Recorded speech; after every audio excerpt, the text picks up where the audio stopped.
Carter here. Welcome back to my YouTube channel. If this is your first time joining us, please feel free to go ahead and hit the subscribe button as well as the like and the notification bell. Today I wanted to talk to you guys a little bit while I do some of my chores about a recent health discovery that made gardening a bit more important for us here. So let me just grab some things and then I'll get started on the chores and talk to you along the way.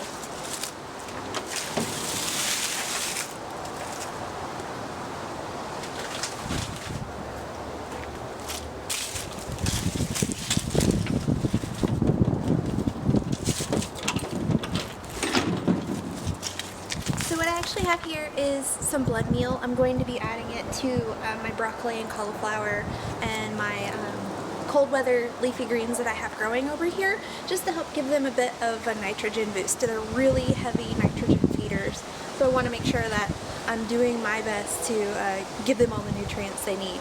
So let's go ahead and get started.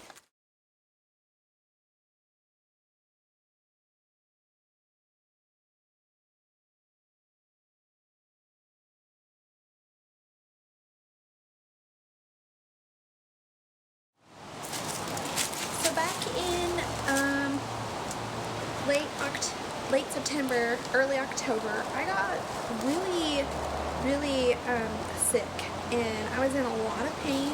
And this was the type of pain that really the only thing that helps relieve it is sleeping. So I was taking a lot of naps in the middle of the day, which I don't normally do. Anybody that knows me knows that I am just going from the time that I wake up until I go to bed. So I finally talked to my doctor. We did a video visit and she sent me for some lab work, and we did some diet modifications and things, and we found out through all of these tests and lab results and stuff. First, I had a stomach infection, which was part of the cause of the pain. But the other cause was due to a food allergy. I am allergic to wheat. Not gluten, but wheat itself. So it causes an extreme amount of pain whenever I try to digest it, and it affects my skin and my hair and just pretty much everything. So I have been living wheat-free since that diagnosis, or actually since we started the lab work and stuff. Okay, I moved the camera. I'm over here at my my loose compost pile where I've kind of been discarding non-diseased plants and soil out of my grow bags and stuff. I'm gonna go ahead and add a little bit of blood meal to this. I was reading in some books that nitrogen in the winter time will help keep the compost microorganisms working and breaking things down. So, and it said 1 cup per 1 cubic yard, which I don't have a cubic yard anywhere in any of my compost. So I'm just gonna add about half of the scoop in here, and then I'll come back and I'll mix it around with the shovel, and then I'll add some of this to my other compost bins as well. But after discovering, back to my food allergy, after discovering the food allergy and discovering that it really does affect my skin and everything, I started reading the ingredients in my soap, in my shampoo, in my deodorant, all of that stuff that you wouldn't normally think would have wheat in it, but it does. There's a lot of skincare and body care and like hygiene products that do include wheat, and the reason why makes sense because there is a protein in wheat itself that is a really good moisturizer, and it's also a really good emulsifier. So what emulsifier means is it really helps bind all of the ingredients together. So a lot of companies will use it so that they can promote, hey, this really moisturizes your skin, but it also keeps the product from becoming loose and like falling apart and separating. So from that standpoint, it makes a lot of sense. But from my standpoint, that meant that I had to change literally everything that I was using. So my husband and I went to Target. I'm still like in the experiment phase, trying to find the things that work for me, that really improve the quality of my skin and my hair and all of that stuff.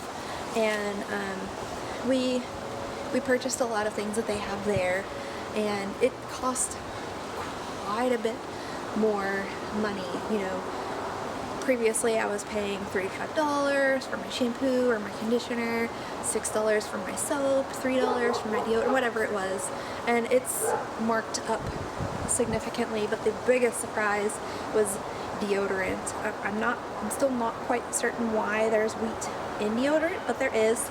And I'm not trying to make pizza here, I'm just trying not to be smelly. So I did end up purchasing new deodorant, of course, because of the allergy, but it was the most expensive thing out of all of the things that I replaced. It was shockingly expensive. It was like $12, but overall I'm doing much better. No more pain, no more skin reactions unless I use the wrong dish soap or something like that. Everything has much improved on my end. But as far as like the gardening standpoint, the reason why I am even more excited that I garden is kind of threefold. One, I am able to control more so what's going in my body. I can find and grow other things besides wheat to be able to get nutrition from, like buckwheat and things like that.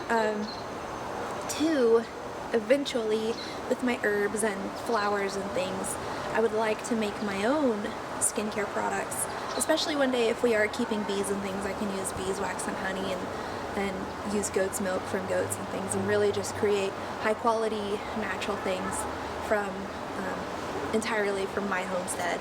So I'm really excited about that. And then the third thing, it might seem kind of simple and kind of obvious, but with like my peppers and my herbs and things, I will be dehydrating those and making my own spice blends.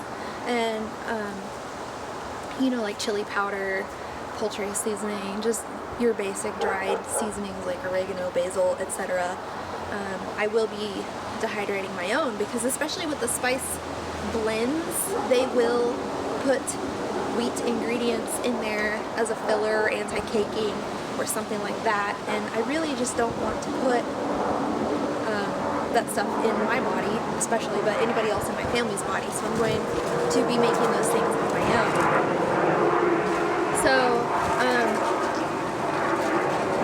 those were the three major reasons that gardening really has become a bigger focus, simply because of one small wheat allergy.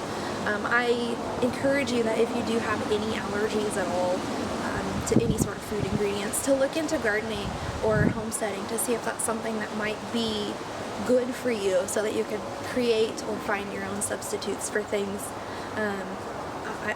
My kids thankfully don't have any food allergies that we know of.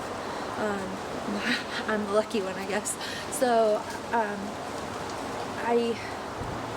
I'm really excited to see what I can do with the things from my garden, but there are a lot of things that I miss thanks to this wheat allergy. Like, I really miss just a basic ham sandwich. I know it sounds really strange and really basic, but I really miss just a really good sandwich.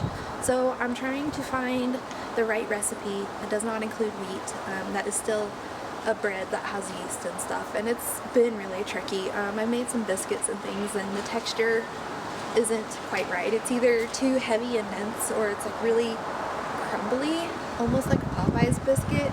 If you've had Popeye's, you know that's not where it's at.